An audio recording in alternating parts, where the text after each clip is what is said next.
Hello, and welcome to Red Rock Relationships, a podcast about communication. Let's unpack the relationships that we encounter in our daily lives and learn about what makes them tick. And now your host for Red Rock Relationships, Dr. James B. Stein. A podcast about relationships. I'll have what she's having. And that is a really, really, really terrible reference to When Harry Met Sally. And the reason that I needed to make a reference like that is because we are continuing our season on celebrity relationships and interpersonal communication theory specifically. Today, we're going to talk about the relationship that rocked the celebrity gossip world, 4 or 5 months ago? And that is, of course, Harry Styles, Olivia Wilde, and Jason Sudeikis and the infamous salad dressing. To help me do that is a guest that we've had on the show before, Dr. Lori Bednarchik. Lori, thank you so much for coming back on the pod. Yeah, thanks for inviting me. Always excited to be here and great to catch up with you, James. Dr. James B. Stein. Well, look, listen, I've said this before. I don't like the fact that the last letter of my first name and the first letter of my last name are the same letter. So when you say my name without the B, it sounds like one name. It sounds like James Stein. You got to put the B in there. Yeah. Gotcha. Okay, that makes more sense. Yeah, it's for the sake of diction. Anyway. Gotcha. Okay. Speaking of diction, Harry and Olivia exchanged words, got into a relationship, and potentially we saw a little home wrecking going on, although potentially we didn't. I don't know. The updates about Harry Styles and Olivia Wilde have been bountiful. And so I think we're going to have to try and make some sense out of what's going on. Before we get into anything too detailed, Lori, how do you feel about helping us kind of walk through the general timeline of what happened with these folks? Sure. Yeah, I can do my best from my, Us Weekly reading. I am a celebrity gossip-aholic. I know that when I was doing my PhD, people always made fun of me for having Us Weekly around. It's not something that usually you see on, the coffee table at somebody who's doing their PhD's house, but I quite love celebrity gossip, so I would love to do that. So let's start kind of at the beginning. Olivia Wilde. Actually, do you want me to start with like her and Jason and like kind of how like where they broke up, or you want me to start just with Harry? Well, I don't know. Whatever feels right. Okay, we'll just do like quick like Olivia Jason. They both divorced other people, got together in 2011, engaged 2013, 2 kids along the way. And then in September 2020, I believe it was, Harry Styles replaced Shia LaBeouf in the Don't Worry Darling movie that Olivia Wilde was directing. So that was kind of the first link between them two. Obviously not romantic, but she was very excited to have him in the movie. And then it wasn't until November 2020 was when Olivia and Jason, that the news at least came out that they were splitting. And so that was just a month later after he was cast in the movie. And then it wasn't until January of 2021, there's, a article that came out where Olivia is holding hands with Harry at a wedding. So now everybody's like, oh my gosh, romance rumors are flying, of course. Then there's all these conflicting reports about like, are Wilde and Jason still together? Was there an actual breakup? Where is Harry coming into this? It was said that it was a publicity stunt because it's like, hey, we want PR for Olivia's movie, so we're just doing this to get the attention and put that on the movie. And then the following month, February, that's when Olivia and Harry are like, hey, we're very happy together and this is great. And then kind of the relationship extended from there until last year, I believe November, right? 2022 was when they called it quits. Right. And so, yeah, thank you. That was very concise because there's so much more messy details involving salad dressing and Jason's car and the house cleaner. And there's so many people and so many different sources. And, you know, the theory that I wanted to pair with this discussion was interpersonal deception theory, not necessarily because there was a ton of like intentional lying that went on between like Olivia and Jason, but rather because like the spread of inaccurate information to me lined up with like the more basic elements when it comes to like the assumptions that interpersonal deception theory makes, you know, about deception being intentional and how about how it's like strategic in the way that humans use it, in the way that it's kind of like a normal accepted part of human interaction. So, are you feeling comfortable enough to initiate a conversation where we kind of talk about how deception and IDT come into play in this love, quote unquote, triangle?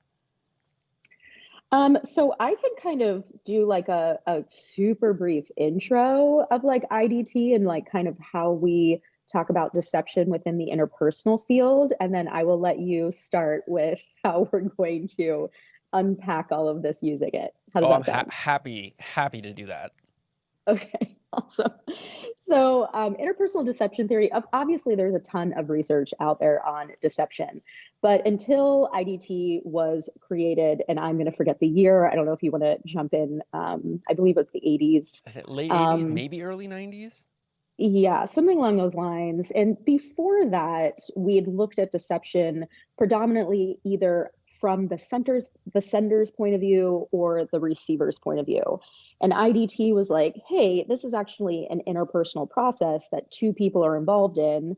And so it was starting to kind of look at this as an interpersonal communicative process, which is what we like to do as communication scholars, right?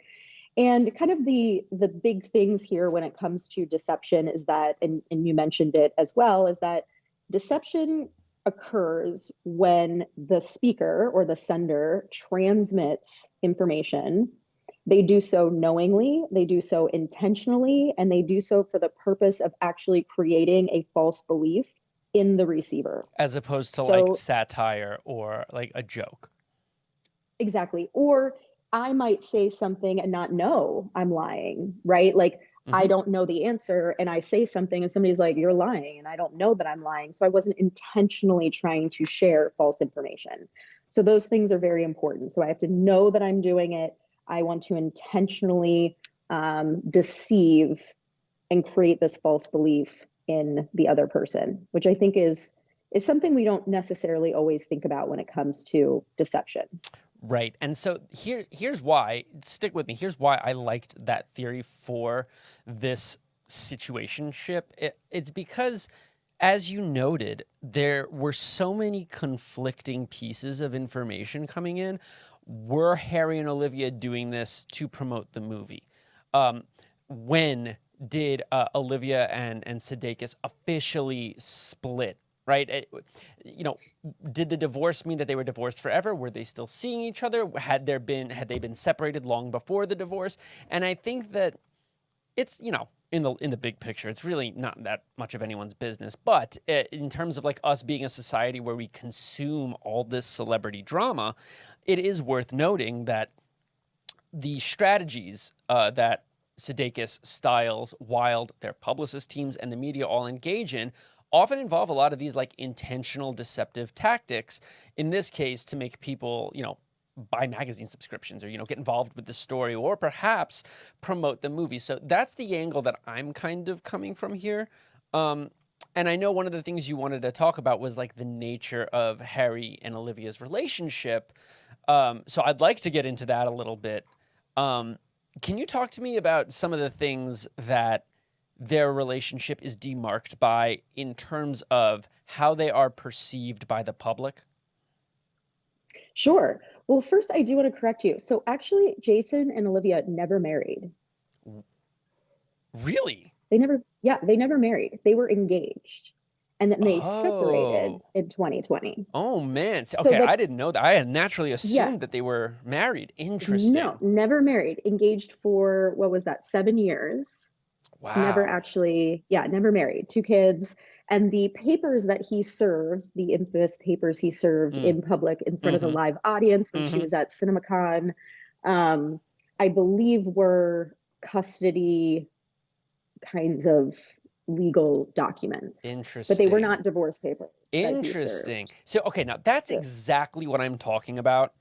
When you see two people who we know are in a relationship and one is serving the other papers in public, I go straight to divorce, right? And I think that that's probably the goal there. And so that's, just to circle back, that's kind of where I see IDT coming into play there. But interesting. And so and I think that fact alone also really says a lot about like that overlap, because people are like, they separated, and like when you're not married, you separate and you go your separate ways immediately. There's no legal documents, there's no we have to be separated for a year, and then we sign the documents. We've decided we are no longer together, bye-bye, and then I am free to do whatever I want, whether that's the next day, the next week, the next month, the next year, whatever. So I think too, like when there's that close overlap, I'm kind of like, they broke up. Like how long is or how soon is too soon to start dating somebody else? But I think that there were a lot of, so I think the media really attacked this for a couple of reasons. I think that because Jason, I'm not going to say his last name because it's so hard. Jason is our beloved Ted Lasso, right? And so I think that there was just this camp of like, whose side are you going to take? And because Ted Lasso is our beloved character at the moment, his show's winning all of these awards, I think people tend to gravitate towards his side, right? And then you have Olivia, who, is kind of has this movie coming out. She hires a not real actor. I don't want to call him not really an actor because he has been in films where he is developing that talent, but he is a singer. He was not ready for a blockbuster film. I watched it. He was okay, but they could have found numerous people. The only reason that Shia LaBeouf was taken out of that role was because he had issues going on related to like abusive tendencies and behaviors and stuff like that. So this was like, I don't know. And that's why a lot of people were saying that she sandwiched him in there. She saw an opening and she took it. And so that's why a lot of people are saying like, well, they had been together and she found an excuse. And so again, these are how the rumors start. Yeah, exactly. So I think that, there's that, people are kind of like, well, he's not really an actor. Why is this such a big deal? You're so excited to have him. And then I think right away, people latched on to the age difference. I think people, especially when it's a older woman dating a younger man, and our beloved Harry Styles, because every woman, young lady, young girl is, all about Harry Styles right now. He is I loved him in One Direction. I love his solo career. I love his albums. I've never seen him live, but of course I'm like, oh, I love Harry Styles. And so I think, and when we think about, we can get into this later, but, the age gap kind of narrative, when we talk about women dating younger men, it's usually women who are the cruelest towards the women who are dating the younger man. So you have this Harry Styles who's so beloved by all these women, and they're like, wait a second, you can't take our man from us. Like, don't be that cougar who's taking our man and then, flaunting all over the place. You have kids, like, be a mom, be mature, grow up, all of these things that we hear people saying about that. So I think just the media just latched on to so many things. And I think a lot of it had to do with who the individual people were in the situation and the roles that they have played, whether it's acting or singing. Yeah. Yeah, and especially true because you don't see, for example, Leonardo DiCaprio getting pushed back like that. You see, well, recently when he announced that he was dating a 19-year-old, you saw like a wave of criticism, and then everyone forgets about it, and this one dragged on for a while. Yeah, well, and he becomes a meme and a joke, and it's funny, but her movie really suffered from this entire scandal. Oh yeah. Scandal. I don't know if that's what we want to call it, but I think people were just so upset with the with the conflicting information that was coming out, like, are they, aren't they? Was the split between her and Jason amicable? It doesn't seem like it was, considering all of these things that were coming out, which then leads people to believe that there was overlap there. And so, unfortunately, and again, I saw the movie too. I actually didn't even get through the whole thing. I just didn't think it was very good. And so I kind of just like didn't end up finishing it. So, Yeah. I don't know that that helped the hype. Yeah, I mean, look, the movie was all right. Don't get me wrong. Like I said, Harry was all right. The direction was all right. You know who was great in that movie, but who, I mean, she's always great. Florence Pugh. I mean, Of course. I love Florence Pugh. And so interestingly, Florence Pugh is actually tangled up in this story a little bit because Florence Pugh had some pretty critical words of Olivia Wilde. I mean, if you really want to get in the weeds, she didn't attend certain screenings. She was not photographed with the cast. People talk about the spitting incident. You know what I'm talking about? Yes. With yeah. Harry potentially spitting Harry on and Chris Pine. Yeah, potentially spitting on Chris Pine. I don't know. The camera angle might have had a role to play with that, but I'm more interested in the Florence Pugh side because the rumors surrounding her absence from like the promotion of that movie range from everywhere from she just didn't think he was that good of an actor to they might have been dating before the Olivia Wilde thing. And so, again, you talk about deception, and there's so many rumors swirling around, and like how many of them are intentional pieces of misinformation. I don't know. Where do you see these rumors contributing to like the relationship, the success of the movie, and just like our understanding of celebrity relationships in general? Yeah. I mean, I think the whole Florence thing, so I have not heard any of the rumors that they were dating.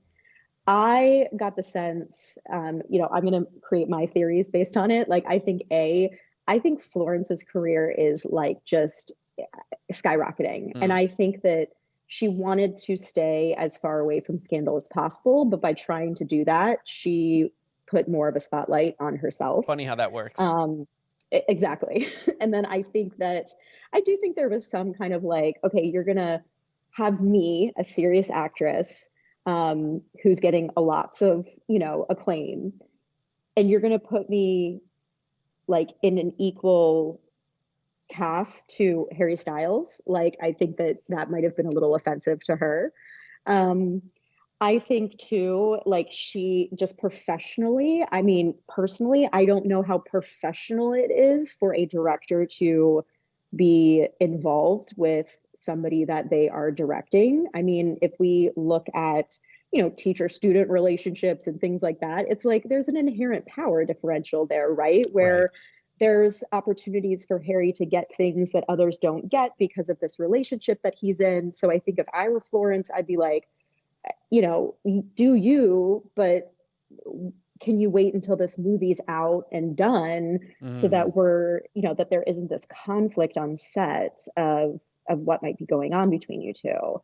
And so, I mean, when it comes back to deception, I mean, like, I guess the question is like, it was all of this that was coming out. Were they doing it knowingly and intentionally to deceive us? Right. In order to get us riled up to go see the movie? Impossible to tell. Impossible to tell. I mean, you have to think that these people have publicists. So obviously stories are being constructed. And whether they are, I guarantee that those stories are never the full truth. Oh, right? No, of course not.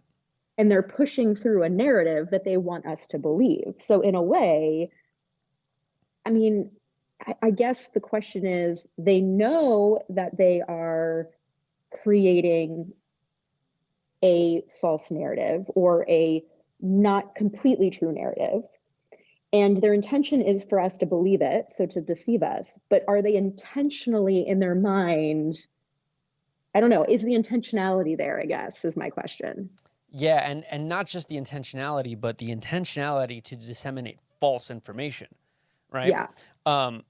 I think about it from like the perspective of Florence Pugh. Like the big thing that I think of is I think she was just pissed that it seemed like the Harry casting was a cash grab. oh, this will make people Oh want to go yeah. see it. This will make young women and girls want to go see this movie. And like, I think Florence Pugh is like, hold on, this is I'm Florence Pugh. This is my target audience. You don't think I'm enough to bring people in? Because I would say she is, and she was fantastic in that movie. Yeah. Yeah.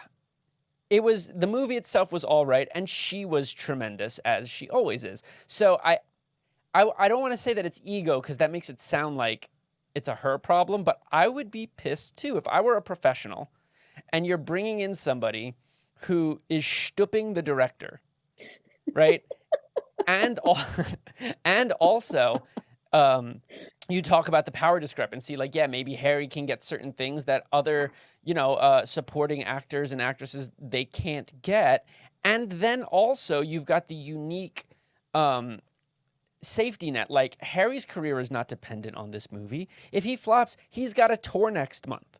You know what I mean? And there were people working, right? Because don't forget, like, these actors, they're in a union, right? They're working. This is their job, right? And so I think, and I'm speculating here, but I think she kind of looked at it like, oh, cool, you're making a mockery of my profession, and this is why nobody watches movies anymore. So Yeah. I'm personally, a lot of people were asking, oh, are you on team Harry? Are you on team Olivia? Are you on team Jason? I'm on team Florence, right? And I think that no, I really do think that, like, her perspective is very overlooked in all this, Yeah. and that her grievances are largely justified. Well, and I mean, if you want to like pull in somebody else, I mean, I think Chris Pine really tried to separate himself from this Oh movie as yeah. well when Oh all this yeah. stuff was going on. So you have Chris Pine, an amazing actor. I love Chris Pine. He was great. And and I'm just like, you saw the, like, I don't want to call them real versus like fake actors, but like the serious career Trained actors, professionals, trained experienced. professional Yeah. actors in these movies, really pulling themselves away from that drama, from the relationship. And but at the end of the day, I'm asking myself, I'm like, would I have seen the movie if Harry Styles was not in it? Probably. But the drama for sure made me anticipate the movie more, be excited as soon as I saw it on HBO, and watch it right away. Right. I think that I wouldn't have had that immediate. But then my expectations, because there was all of this, oh gosh, the movie's coming out and it's so good, and oh my gosh, and whatever they were saying, and then I think my expectations were just totally violated. Yeah. Yeah, that's a really good point. Because when you use something like drama to talk about when you use celebrity relationship drama to fuel a conversation about a movie that is about a relationship, because that's what the movie was about, it better deliver. And it's not like I thought the movie was bad, but there were some elements that could have been improved. I also wouldn't. I mean, to be perfectly honest, I think that Harry Styles and Florence Pugh as a realistic, believable couple was not. That didn't convince me. Yeah, yeah. Shia LaBeouf should not have been in that movie. He has so much like awful abusive sorts of things surrounding him. However, if we like strip that for a second and like think about him as I think that he would have been great in that role, just knowing him and his past and his Sure strengths. Yeah. Well, because the movie is about a man who can't handle his inferiority, right? And I do think that Harry in his real life is the antithesis of that identity. And so what I'm trying to say is it would have required a tremendous performance to step out. The whole time I was watching that movie, I was very aware that I was watching Harry Styles. Yes. And that detracted from the experience.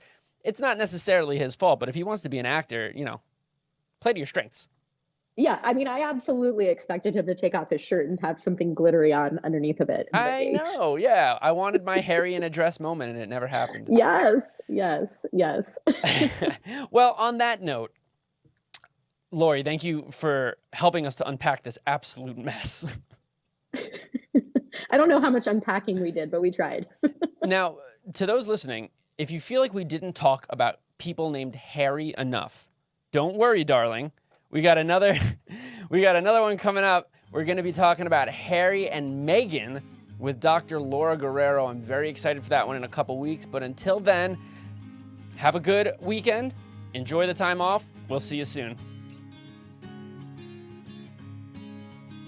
You've been listening to Red Rock Relationships, a podcast about communication. Thank you so much for giving us some of your time. If you'd like to be on the show or have questions for us, please send us an email to redrockrelationships@gmail.com. You can also find us on Facebook, Instagram, Twitter, Spotify, or wherever you listen to your podcasts. Just search Red Rock Relationships. Thank you again. And remember, it all begins with good communication. This has been a production from a podcast studio.